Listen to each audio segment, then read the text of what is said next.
सरकार का काम मंदिर बनाना नहीं है, सरकार का काम मस्जिद बनाना नहीं है, सरकार का काम है यूनिवर्सिटी बनाना, कॉलेज बनाना, रोड बनाना। मंदिर से क्या कोई आईएएस बनेगा, पीसीएस बनेगा, आईपीएस बनेगा, जज बनेगा, डॉक्टर बनेगा, इंजीनियर बनेगा, चपरासी भी नहीं बनेगा। महामारी अपने चरम पर थी तो देश के हर मंदिर पर ताला लगा था। भगवान हमारी उस महामारी में काम नहीं आया, भगवान खुद मास्क लगा करके बैठा था। तो हमें क्या करना क्या है भगवान का? ये जो सरकार इस देश को अंधविश्वास की तरफ ले जा रही है, सरकार चाहती क्या है? मैं स्पष्ट, सरकार में गवार और अनपढ़ और जाहिर लोग बैठे हैं, उनके हाथ में किसी कारणवश हिंदुत्व के एजेंडे को लेकर के वो लोग सरकार में आ गए। उन्हें क्या पता? अभी जिन लोगों ने वोट दिया हिंदुत्व के नाम पर, उनको वो खुद अपने आप आईने के सामने खड़े होकर के खुद से जवाब मांगे कि जब तुम्हारे बच्चे इस कोरोना की जैसी बीमारी में मारे गए तो क्या प्रधानमंत्री नरेंद्र मोदी ने जो हिंदुत्व का एजेंडा किया था उस हिंदुत्व के एजेंडे के तहत कोई क्या नाम है आपको बचाने के लिए आया? राम मंदिर बने, राम मंदिर गिर जाए, इस देश के सारे मंदिर टूट जाए, मैं उस मंदिर और मस्जिद और ये जो सिस्टम है ना, इस सिस्टम का पार्ट ही नहीं हूं।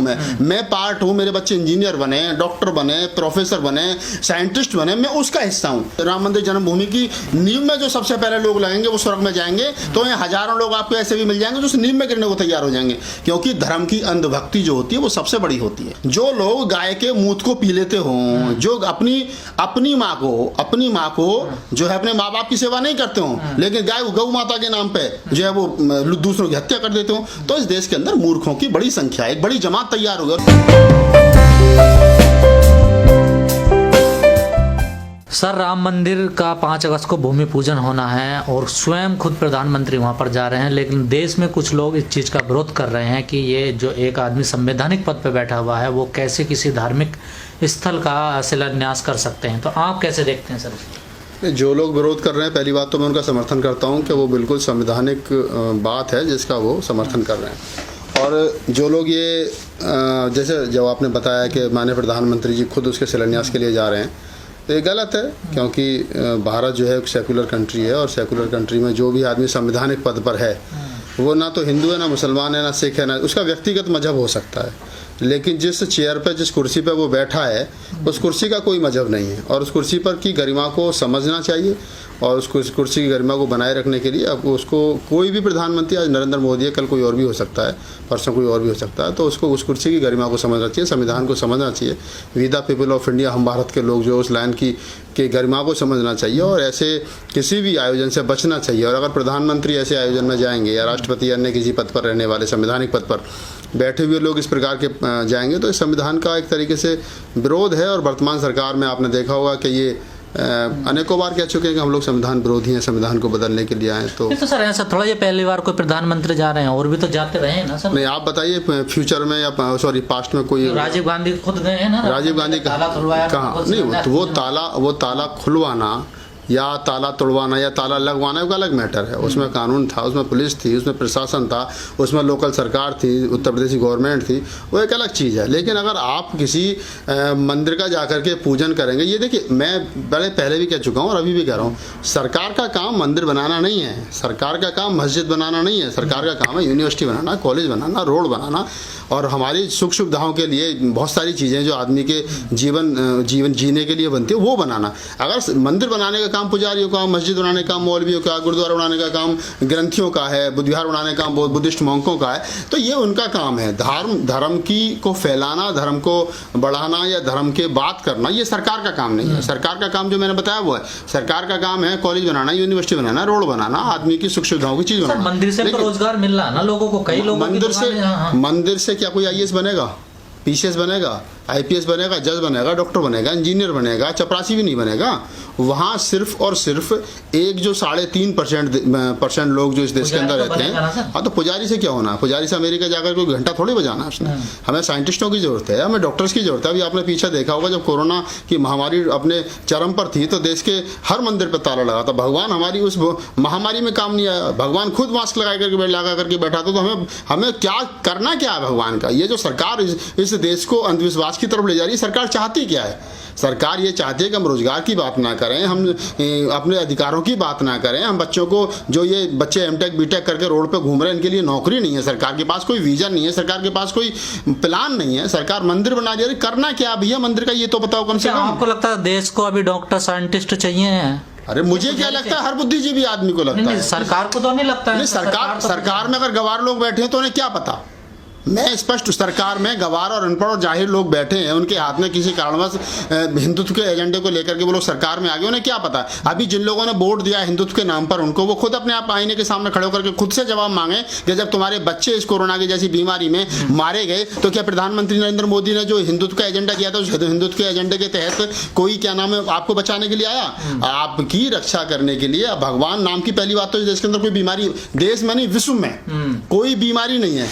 आइंस्टीन जैसा वैज्ञानिक कह चुका कि भगवान नाम की क्या नाम कोई आदमी है ही नहीं, खुद कह चुका। कितने हमारे बुद्धिस्ट मौके कह चुके हैं कि अगर भगवान है तो मेरा साक्षात तो कराओ। पेरियर रामास्वामी नायकर ने जब सच्ची रामायण लिखी तो उन्होंने खुद कहा है कि अगर भगवान है, मैंने कुछ गलत कहा तो मेरे सामने कोर्ट में पेश तो करो उसको। वही सुप्रीम कोर्ट 1980-1990 के दशक में ये बात कह चुका है कि रामलला नाम का कोई व्यक्ति नहीं है, रामायण काल्पनिक कहानी है। और पेरियर रामास्वामी नायकर कह चुके हैं, ललित सिंह यादव कह चुके हैं, उधर देश के सर्वोच्च वकील राम जेठमलानी कई बार कह चुके हैं कि राम के नाम का कभी कोई व्यक्ति पैदा नहीं हुआ। और नहीं, मैं जो कह रहा हूं नास्तिक और आस्तिक वाली बात नहीं, सुप्रीम कोर्ट स्वयं इस बात को मान चुका है कि रामायण काल्पनिक है। और उसका सबसे बड़ा उदाहरण है इस देश के अंदर सच्ची रामायण जो पेरियर रामास्वामी नायकर ने लिखी थी, जिसका हिंदी अनुवाद ललित सिंह यादव ने किया था। तो सुप्रीम कोर्ट एक तरफ तो क्या नाम है मान रहा है कि रामायण जो है काल्पनिक है, राम नाम का पात्र जो वो काल्पनिक है, और दूसरी तरफ अब कह रहा है कि रामलला को हमने लीगल पर्सन मान के उसे जमीन दे दी। तो क्या आपको सुप्रीम कोर्ट पहले खुद तय कर लेना। नहीं, आपको खुशी नहीं हो रही राम मंदिर बनना देश? नहीं, मुझे देखिए, ना तो मुझे वहां प्रसाद बेचना, ना मुझे राम से कुछ जाकर के मांगना, ना राम मुझे कुछ देगा, ना मुझे वहां पुजारी बनना। मैं उस सिस्टम में कहीं हुई नहीं। राम मंदिर बने, राम मंदिर गिर जाए, इस देश के सारे मंदिर टूट जाए, मैं उस मंदिर और मस्जिद और ये जो सिस्टम है ना, इस सिस्टम का पार्ट ही नहीं हूं। मैं पार्ट हूं, मेरे बच्चे इंजीनियर बने, डॉक्टर बने, प्रोफेसर बने, साइंटिस्ट बने, मैं उसका हिस्सा हूं। मैं उस वाले विषय का हिस्सा हूं, मैं इस विषय का हिस्सा ही नहीं हूं। लेकिन सरकार की जैसी योजनाएं चल रही हैं तो मुझे तो नहीं लगता कि साइंटिस्ट इंजीनियर बनने का मौका मिलेगा। कोई बात नहीं, मोदी जी जब बीमार पड़ेंगे ना किसी दिन, या मोदी जी के आसपास के जो आज कह रहे हैं अनंत हेगड़े जैसे लोग, या तमाम जो कह रहे हैं कि संबित पात्रा जैसे लोग, जब ये कभी बीमार पड़ेंगे, तथागत वो दिन जल्दी लाए कि ये लोग बीमार पड़े, तब मैं इनसे पूछूंगा कि आप अपना इलाज कराने के लिए अयोध्या जाओगे या एम्स में भर्ती होगे? तब पता चलेगा ना कि इनको एम्स की जरूरत थी या मंदिर की जरूरत थी। तो ये तो खुद तय करेंगे, वक्त सबसे हिसाब लेगा। ये जो आज कुछ मुठीवर लोग सरकार में बैठ करके अपने आप को आका समझ रहे हैं ना, वक्त सबसे हिसाब लेता है। ऐसी कोई बात नहीं है। जब कभी इतिहास लिखा जाएगा, कालखंड में लोग पढ़ेंगे, तो आप याद रखना, हम रहे ना रहें, लेकिन ये 10 साल जो है मोदी सरकार के, बीजेपी सरकार की, जो हिटलर शाही की सरकार है, ये बात जरूर लिखी जाएंगी। और मोदी समझ रहे हो कि हम कोई बहुत अच्छा, अगर कोई सही मायने में आकलन करने वाला आदमी होगा तो लोग थूकेंगे भविष्य में, फ्यूचर में लोग थूकेंगे, मैं बता रहा हूं आपको। तो क्या सरकार का गलत कदम है ये? गलत नहीं है, पूरा ही गलत है, थोड़ा बहुत गलत थोड़ा ही है।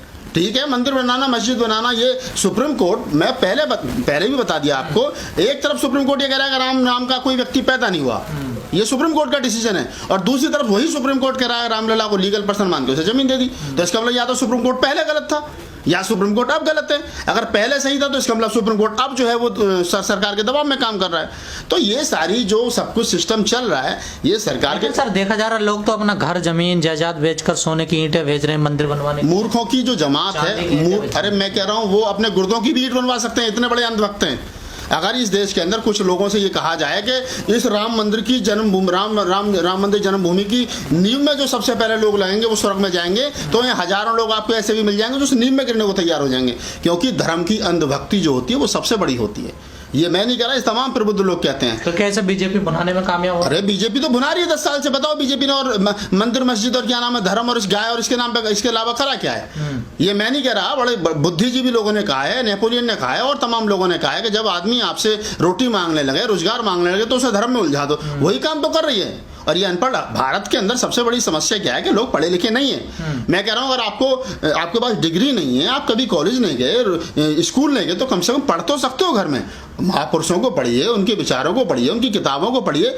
डिग्री होना महत्वपूर्ण विषय नहीं है, लेकिन ज्ञानवान होना महत्वपूर्ण विषय है। हम लोग डिग्री लेने के बावजूद भी ज्ञानवान नहीं है। कारण यह है कि सिर्फ हमने, हमारी जो शिक्षा रही वो सिर्फ नौकरी वाली रही। लेकिन आप कह रहे हैं कि प्रधानमंत्री नाकाम रहे, वो तो राफेल भी ले आए देश के लिए। हाँ, तो राफेल ले आए, तो राफेल पे भी उन पर पूरे आरोप लगे हैं कि वो राफेल को लेकर के चाहे घोटाला हुआ। पिछले योजना में आपने देखा होगा, इससे पहले पंचवर्षीय योजना जो थी कि किस प्रकार कांग्रेस ने उनको घेरा, खूब सीपी जाम करा पूरे देश में है लड़ुआ का, जो क्या नाम है 20-80% महंगा राफेल विमान खरीदा उन्होंने, जिसको कांग्रेस 10 रुपए में खरीद रही थी राफेल विमान को, आज उसी को वो क्या नाम 90 रुपए में खरीदे। तो आप समझ सकते हैं कुछ कितने परसेंट का जो है वो घोटाला इसको कहिए क्या नहीं कहिए। और राफेल बनाने का काम या राफेल की मरम्मत का या राफेल के लिए लेकर के जिस प्रकार से अनिल अंबानी का पिछले 3-4 साल पहले नाम प्रकाश में आया था, तो वो तो ये वाला काम चल रहा है, सब लोगों को पता, अंधा बांटा रेवड़ी फिर अपने थे।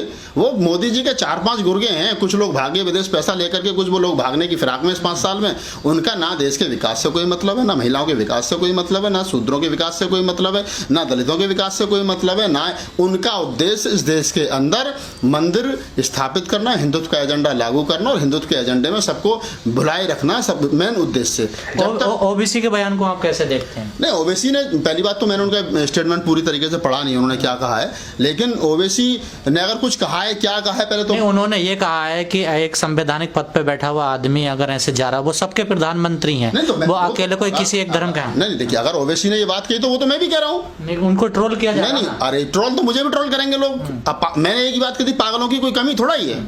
जो लोग गाय के मूत को पी लेते हों, जो अपनी माँ को जो है अपने माँ बाप की सेवा नहीं करते हों, लेकिन गाय गौ माता के नाम पे जो है वो दूसरों की हत्या कर देते हों, तो इस देश के अंदर मूर्खों की बड़ी संख्या, एक बड़ी जमात तैयार हुई। और पिछले 6 साल वो लोग तो संसद में बैठे हैं, आप कैसे मूर्ख कह सकते हो उनको? अरे सो संसद में क्या, जब उस जमाने में आज से जब देश आजाद हुआ था, तब लोग ये कहते थे कि गडरिया पडरिया और क्या नाम है खटीक पटीक और ये पटेल गुजर जाकर के क्या उसमें संसद में हल चलाएंगे, तो ये उन लोगों को तो जाति के आधार पर कहते थे। मैं कहता हूँ आज तो कर्म के आधार पर लोग संसद भवन में ऐसे लोग बैठे हैं कि जो बिल्कुल अकल से पैदल हैं, बिल्कुल अकल से पैदल है। आज भी संसद भवन के अंदर आप जाकर के संसद भवन के जो सांसद हैं उनका आप उठा करके देखेंगे रिकॉर्ड, कितनों पे आपराधिक मामले हैं, कितनों पे पैसा कमा लिया उल्टा सीधा पार्टी फंड में 20 करोड़ 50 करोड़ रुपए दिए, टिकट ले लिया, मोदी की लहर है, जीत करके चले गए। उससे क्या उम्मीद करोगे आप आदमी से कि आपके भले की बात करेगा? क्या योजना उसके पास में, क्या विजन है आपके इस देश के युवाओं के लिए, बुजुर्गों के लिए? चुन तो जनता ही रही है। अरे जनता चुन रही है, जनता उस आदमी को जानती नहीं है जो क्षेत्र में 3 महीने पहले गया है। जनता नहीं जानती। जिस दिन इस देश की जनता इतनी जागरूक हो जाएगी ईमानदारी से कि हम वोट किसको दे रहे हैं, मैं ईमानदारी के साथ कह सकता हूं उस दिन घटिया लोग राजनीति में जाना बंद कर देंगे, चाहे वो मोदी जी हों और चाहे मोदी जी जैसे तमाम लोग हों जो देश भर में राजनीति में स्थापित हो चुके हैं। ये जब तक उखाड़ करके नहीं फेंके जाएंगे तब तक काम चलेगा। कुछ संत कह रहे हैं कि वो शुभ मुहूर्त नहीं है और मोदी जी उसका सिलना। अब ये तो संत तय करें शुभ मुहूर्त है अशुभ मुहूर्त है, ऐसा भी कुछ होता है? नहीं, कहाँ होता है। हम तो मुहूर्त मानते नहीं। अगर मैं तो जब कहूंगा ना कि जब ये शुभ और अशुभ कह रहे हैं, जब जो इनके हिसाब से सबसे बुरा दिन होता हो, सनातनी मैथोलॉजी के अनुसार, सनातनी परंपराओं के अनुसार जो सबसे बुरा दिन होता हो और जो उस दिन का सबसे ज्यादा विरोध करता हो, अगर उस दिन उसके घर में बच्चा पैदा हो, उसकी हत्या कर दे, तो मैं मान लूंगा ये बुरा दिन है। नहीं है ना? जब घर में जो चीज आती, जब कुछ चीज आती है ना तब बुरा नहीं होता, जब कुछ देना पड़ता तब अच्छा बुरा होता है। ये हिंदू धर्म का या सनातनी परंपराओं का सबसे बड़ा पाखंड है। वो अपने मतलब की चीज लेते हैं और दूसरे लोग आदमी को उसी पूरे सिस्टम में फंसाए रखते हैं। चलिए ठीक है सर।